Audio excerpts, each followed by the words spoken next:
Hello, I thought I'd talk a little bit about Venezuela. In 1985, when I worked there managing a seismic exploration crew, and because Venezuela is going through so many financial struggles now, I thought it'd be interesting just to offer some thoughts from that time so long ago when Venezuela was a bit more prosperous.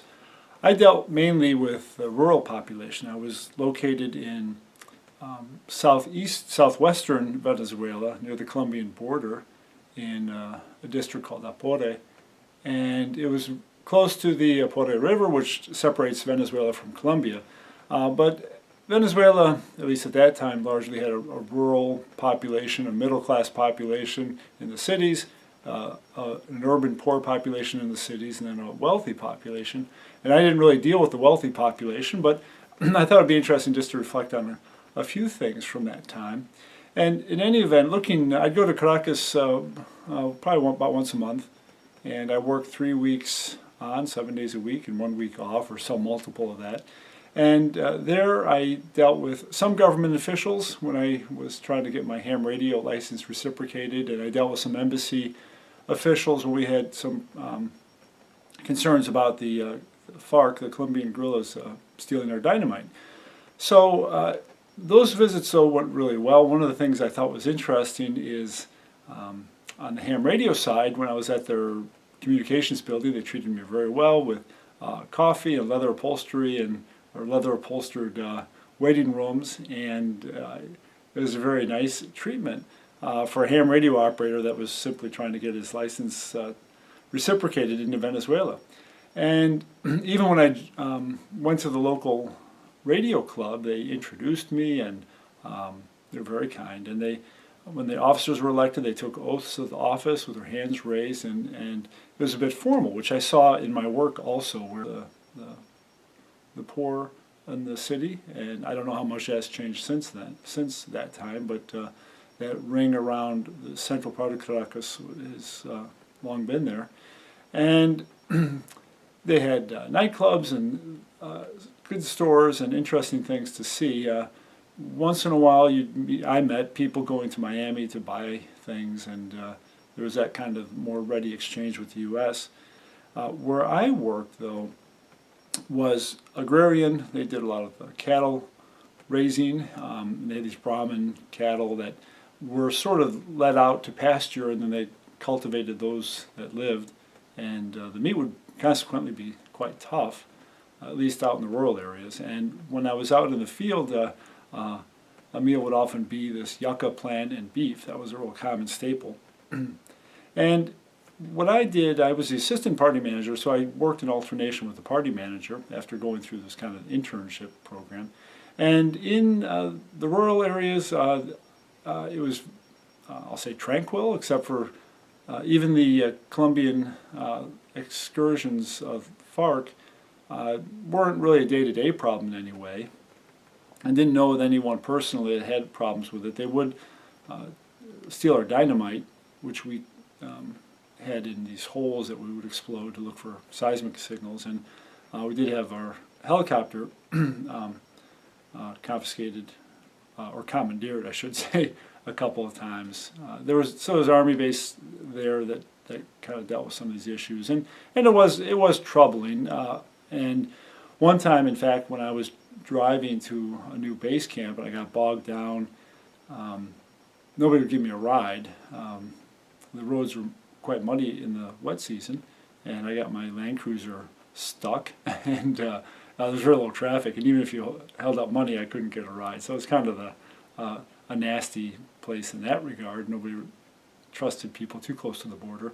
But I'd go into Colombia now and then, as did a lot of people in that area, just for trade, and there was no border control right at the border. So so it was pretty fluid. In fact, I thought what was interesting is the people in that area, the llaneros, I felt connected more with people across the border than they did necessarily with the government in Caracas. So this kind of flat grassland area with interspersed jungle was a home to cowboys, real cowboys, and the affiliation with Caracas, I think, was more remote. Another interesting thing during that time is we'd have to have ID cards at all times. Not so much out where I was at, but in the cities, these cedulas, they'd be checked. I only had one occasion like that where I didn't have my card, and they had a paddy wagon there, and they'd put you right in there if you didn't have your ID card. The nature was beautiful where I was at, which has not changed since that time, I'm sure. But worked between the monsoon and the dry season, and with very different situations. So in the dry season, you have the caimans all around the watering holes, and in the wet season, you would not have them, and you'd have all sorts of beautiful things going on. Morpho butterflies, which I only saw once in Venezuela, those big blue butterflies. Lots of mosquitoes. They had Africanized bees, and some interesting encounters with those. And all kinds of critters, interesting bats, these large flying bats, and all kinds of, I guess they were fruit bats. And anyway, interesting affairs in that regard. One time I was taking a walk at night, and I came across this beautiful music, and I went to check it out. I thought it was a radio, and it turns out it was a family of accomplished musicians, and they didn't have electricity, and they were just playing all kinds of instruments and making a beautiful sound, from little kids playing the maracas to people playing these interesting four-string guitars, cuatro. That was really fun to hear. And I went back there a few times to get some lessons. And I would buy some of the bread that they would get in Colombia and some other things like that, and got to know this family a little bit. But I was just impressed at how they entertained themselves. So this was all pre-electronic anything. And but that was an interesting encounter, I felt. Otherwise, the biggest encounters in my day-to-day work were with nature, and the mosquitoes were bad at times in the wet season. And when you cut these survey lines, in which we got this data from, you would cut this tunnel in some places, a tunnel in the jungle, where, especially over rivers, where the rivers had been overgrown.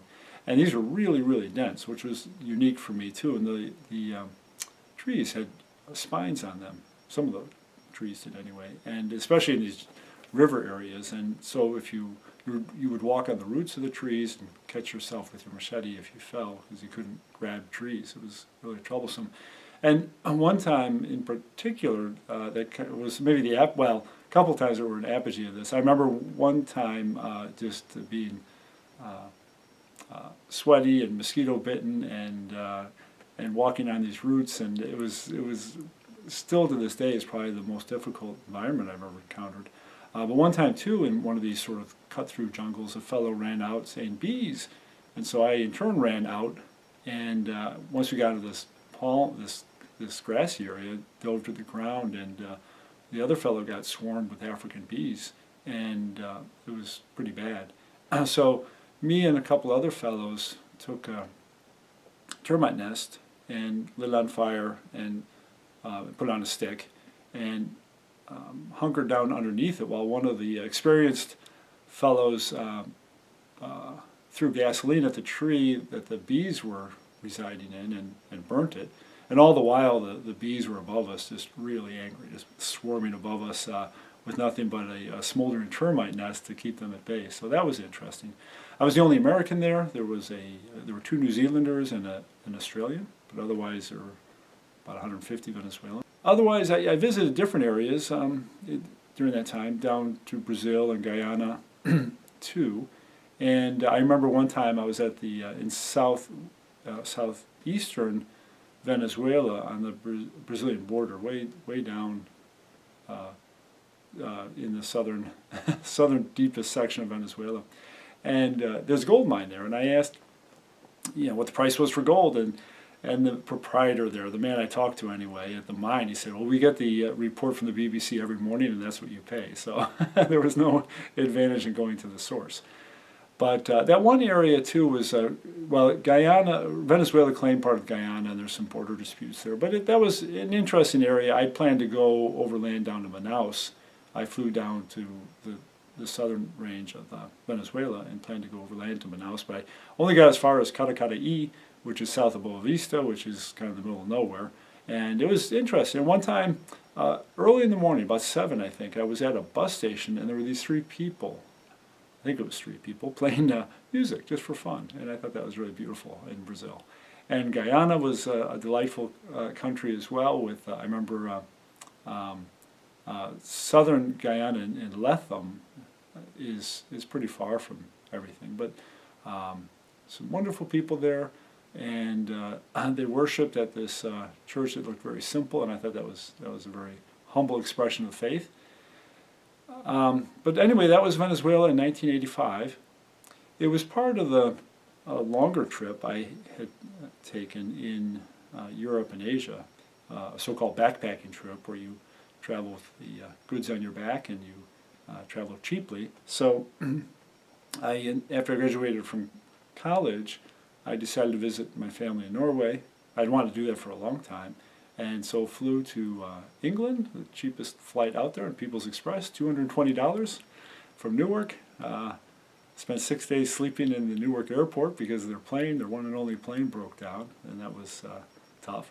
But anyway, then I hitchhiked up through England and then into Norway, visited my family, and then was hitching down into Europe and met up with a Swede who gave me a job at a farm, and he was my age, a young fellow, and his girlfriend worked at this farm, so I worked there for a couple months, and then went down into Europe, and then over the Sarajevo Olympics had started, so I caught basically the last day or two of that. I was doing this all on the cheap. I was hitchhiking and sleeping outside in different places, bus stands or the side of outbuildings or hedges, that sort of thing. So it was pretty much a on the cheap trip. Yugoslavia was hard to hitchhike in. It was very slow, so I ended up taking the bus at one point from Zagreb down to Sarajevo, and then went down to Macedonia and into Greece and down to the Peloponnesus. And anyway, it was very interesting. I decided to go to Europe or to Asia from there, so I had to fly. So I got a flight to Nepal, and then traveled around in Nepal and India and Sri Lanka for several months, which was really, really interesting for a lot of reasons. Culture shock from a lot of angles, and some intense poverty could be observed there, and just all sorts of elements that I didn't encounter before. And I found it very difficult, especially India at that time. I would take, for water, for example, I had this old plastic bottle, and I had a little slice of iodine I'd slice off and put into water and drink warm plastic-laden water to hydrate with, and very simple, simple setting. I didn't do drugs or drink or anything like that. There were some people that did that, and that was unfortunate. I traveled just to see things, to meet people, to kind of sort of satiate some of the wanderlust I had. And there was a small percentage, depending on where you were at, that were into drinking and drugs, which was sad and really a wasteful thing. And I remember seeing that the first time in Pokhara in Nepal.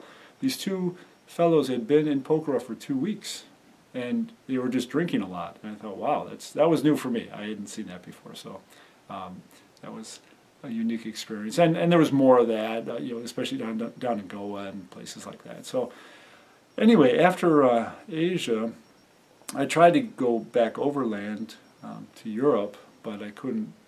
There were some political problems at the India-Pakistan border, and even though I'd gotten an Iranian visa, which was an issue at that time too.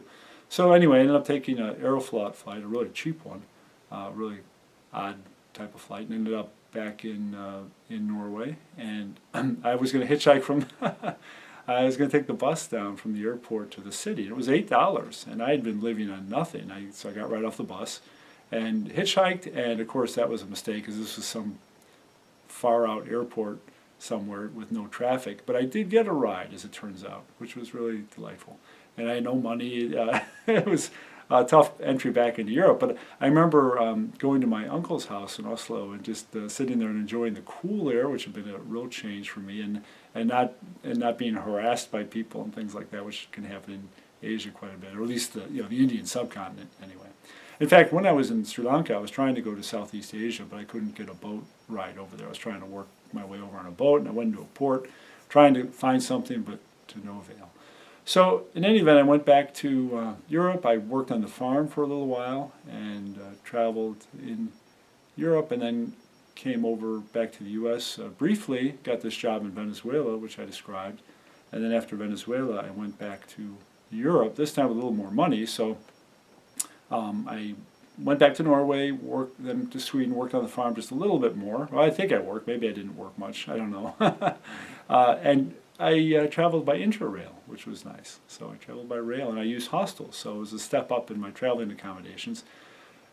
Traveled around Europe, not too long. I think the train trip was about a month or something, and then back to the U.S. to get a real job.